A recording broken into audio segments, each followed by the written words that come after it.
महाराष्ट्राच्या मातीतील अस्सल खेळ आणि कुस्ती क्षेत्रातील सर्वोच्च समजल्या जाणाऱ्या 68व्या महाराष्ट्र केसरी कुस्ती स्पर्धेचा बिगुल अखेर वाजला आहे.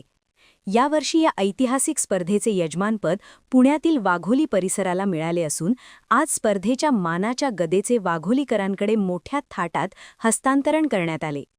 भारतीय कुस्तीचा वारसा जपणारे आणि कुस्ती महर्षी स्वर्गीय मामासाहेब मोहोळ यांच्या स्मृतीप्रित्यर्थ आयोजित होणाऱ्या या स्पर्धेमुळे पुण्याचे क्रीडा वातावरण आता कमालीचे तापले आहे.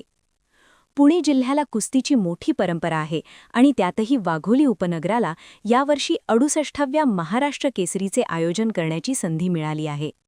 या स्पर्धेच्या पूर्वतयारीचा अत्यंत महत्त्वाचा टप्पा आज पार पडला, जेव्हा स्पर्धेची मानाची गदा अधिकृतपणे आयोजकांच्या स्वाधीन करण्यात आली.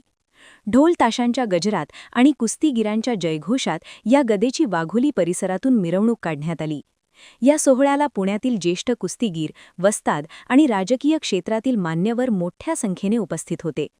स्वर्गीय मामासाहेब मोहोळ यांनी ज्या कुस्तीची पायाभरणी महाराष्ट्रात केली, त्याच परंपरेला साजेसे असे हे 68वे वर्ष असणार आहे.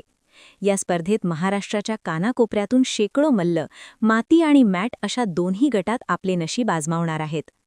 वाघोली येथील भव्य मैदानावर या कुस्तीचा महासंग्राम रंगणार असून पैलवानांच्या निवासाची आणि सरावाची जय्यत तयारी सध्या युद्धपातळीवर सुरू आहे.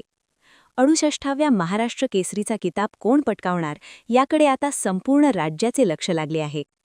वाघोलीकरांनी ही मानाची गदा स्वीकारताना शब्द दिला आहे की ही स्पर्धा आजवरच्या इतिहासातील सर्वात भव्य आणि शिस्तबद्ध स्पर्धा असेल. मल्लांच्या सोयीसुविधेपासून ते प्रेक्षकांच्या गॅलरीपर्यंत सर्व गोष्टी आंतरराष्ट्रीय दर्जाच्या ठेवण्याचा प्रयत्न केला जाणार आहे.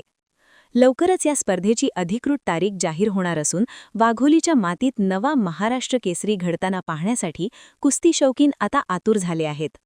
विशेष प्रतिनिधी NTV न्यूज मराठी, पुणे.